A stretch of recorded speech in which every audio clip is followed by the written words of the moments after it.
ওই কবর কিন্তু বাতি নাই, সাথী নাই, মাটি আর অন্ধকার।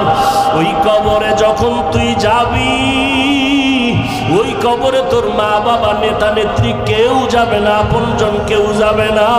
ওই কবরে গুনাহ নিয়ে যদি যাও, আরে জবাব, তিনটা প্রশ্নের জবাব যদি দিতে না পারো, সাথে সাথে কবর জাহান্নামের টুকরায় পরিণত হয়ে যাবে।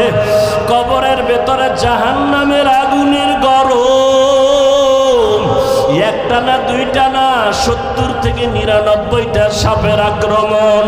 আমি আল্লাহ তখন রাগ করিয়া বলবো, কবরের মাটি এই গুনাহগার বেনামাজিরে ধর। এই বেনামাজিরে আলেম ওলামারা কত বয়ান করলো, ফিরে নাই, গুনার কথা বুঝাইছে, গুনাহ ছাড়ে নাই। ও কবরের মাটি দুই পার্শ্ব থেকে এত জোরে জোরে চাপ দাও, এমন করে কবরের মাটি চাপ দিবে পাজরের হাড়গুলো চুরমার হয়ে যাবে। ও যুবক বাবারা, পাও দুইটা ধইরা বলি, চোখের বাড়ি ছেড়ে আল্লাহকে ডাক দাও। ও আসমানের মালিক, জমিনের মালিক, ও দয়ার আল্লাহ,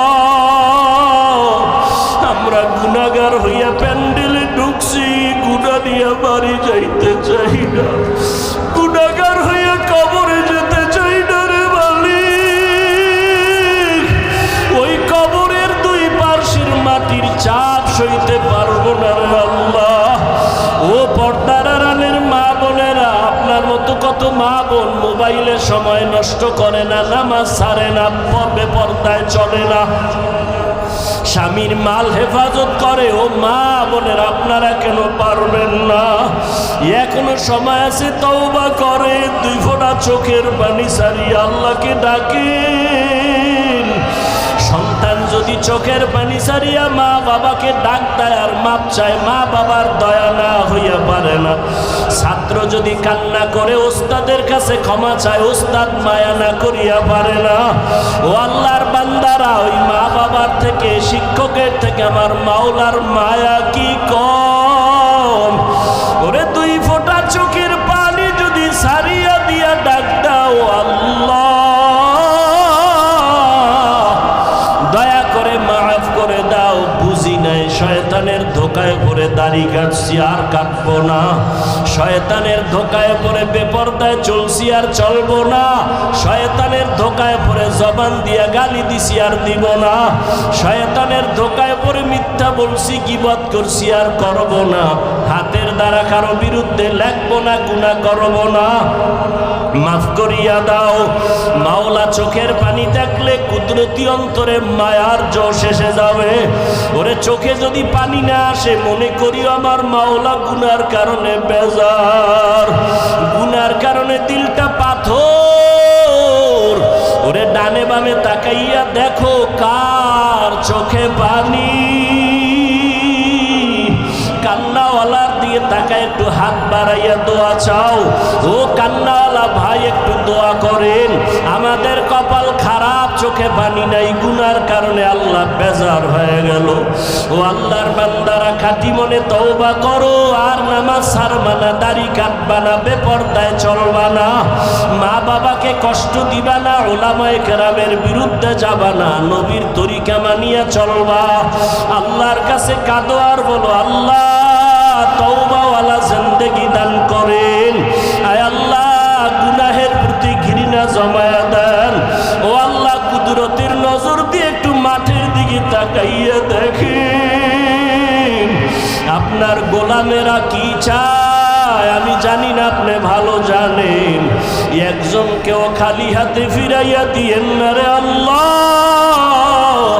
হেদায়াতের আলো দিয়া সিনাটা কবুল করে নেন, ওলামায়ে কেরামের বন্ধু বানায় দেন। আয় আল্লাহ, ময়দানকে আপনি কবুল করে নেন, আহলে সুন্নাত ওয়াল জামাতের ব্যানার হেদায়াতের জরিয়া বানায় দেন। স্বাধীন, হ্যাঁ, এ জমিনে কোরআনের কথা, ইসলামের কথা, মাদ্রাসা মসজিদ আলেম ওলামা যেদিন বুক ফুলায়া চলবে, তাদের কথা মেনে মানুষ যখন চলবে, ইসলামের স্বাধীন, আসল স্বাধীন। আবেগ কমাও।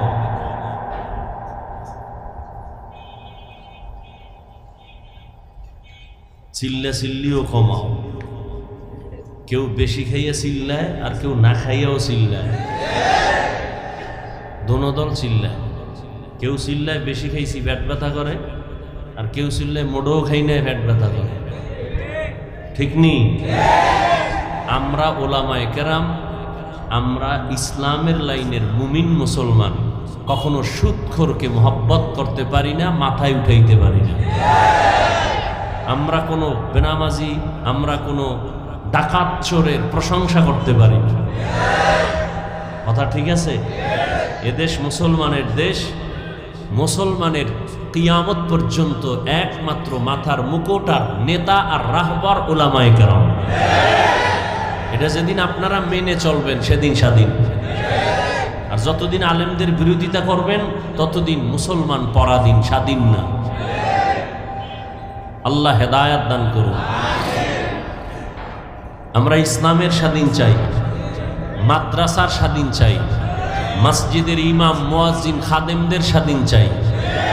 কি আমরা এমপির চেয়ার দখলের জন্য কোনো টেনশন করি না, কারো কাছে কোনো চাপ প্রয়োগ করি না। কথা ঠিক? কিন্তু মসজিদ আল্লাহর ঘর। কথা ঠিক না? মসজিদের দায়িত্বে যারা থাকবে তারা আল্লাহর মোহাব্বত নিয়ে থাকতে হবে। কথা ঠিক? এগুলো হিসাব খুব কঠিন হিসাব। মুয়াজ্জিনের উপরে একটা থাপ্পড় লাগায় দিছে নেতা, দেয় নাই? দিছে। কেন? মুয়াজ্জিন তো বেলাল রাদিয়াল্লাহু তাআলা আনহুর কাতারে কিয়ামতে দাঁড়াবেন। মসজিদের খাদেমের দামও তো হাজারো বেনামাজির থেকে, কোটি বেনামাজির থেকে দামি। এদের সাথে খারাপ আচরণ কেন? এর একটাই মাত্র কারণ, শিয়ালের হাতে মুরগি দিলে যা হওয়ার, ধর্মের চাবি বেনামাজি সুদখোরের হাতে দিলে তাই হয়। কোন বেনামাজের হাতে, সুদখোরের হাতে ধর্মের চাবি দেয়া যাবে না। এটা যেদিন করতে পারবেন এদিন স্বাধীন। আল্লাহ কবুল করে। আমরা কোনো দলের গোলাম না, কোনো ব্যক্তির গোলাম নেই। আহলে সুন্নাত ওয়াল জামাত কারো পৈতৃক সম্পত্তি না। এটা কোনো ব্যক্তির ইজারাদার দেওয়া কিছু না। আমরা জমিনে আসছি, জমিন যার আমরা তার গোলাম। জমিন কার? আসমান কার? সব আল্লাহর। গোলামও আমরা আল্লাহ। আল্লাহর মুহাব্বতের শ্রেষ্ঠ ব্যক্তি রহমাতুল্লিল। আমরা তার আদর্শ মানব, আর কারো আদর্শ হ্যাঁ মানব। যদি মুহাম্মদের আদর্শ থেকে ভালো কোনো আদর্শ কারো কাছে থাকে তাহলে মুহাম্মদেরটা বাদ দিয়ে মানব। কেউ যদি বলে শেখ মুজিবুর রহমান সাহেবের আদর্শ মদিনাওয়ালার থেকে ভালো তাহলে মানব। যদি কেউ বলে মদিনার নবীর আদর্শ থেকে জিয়াউর রহমান সাহেবের আদর্শ ভালো তাহলে মুহাম্মদেরটা মানব, বাদ দিয়া জিয়াউর রহমান সাহেবেরটা মানব।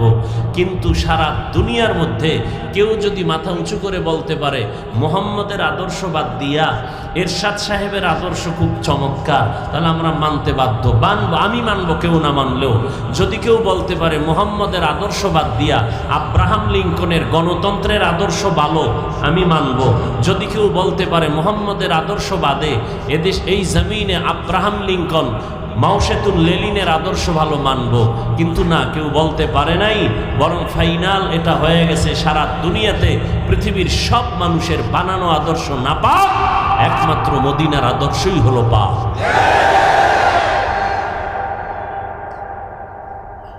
বুঝছেন কথা?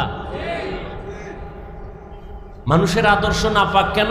মানুষটাই নাপাক, ওর মেধা নাপাক, ওর দিমাগ নাপাক, খায় নাপাক। খায় নাপাক। মদ খাওয়া কি পাক না নাপাক? বিড়ি টানে পাক না নাপাক? গাঞ্জা খায় পাক না নাপাক? বেপর্দা নারীর উপরে হামলা করে পাক না নাপাক? এই নাপাক খানেওয়ালারা আদর্শ দিলে আদর্শ পাক হবে না নাপাক? আমার রসুলের আদর্শ পাক, আমার রসুলই পাক। আমার রসুল জীবনে একটা মিথ্যা কথা বলেননি।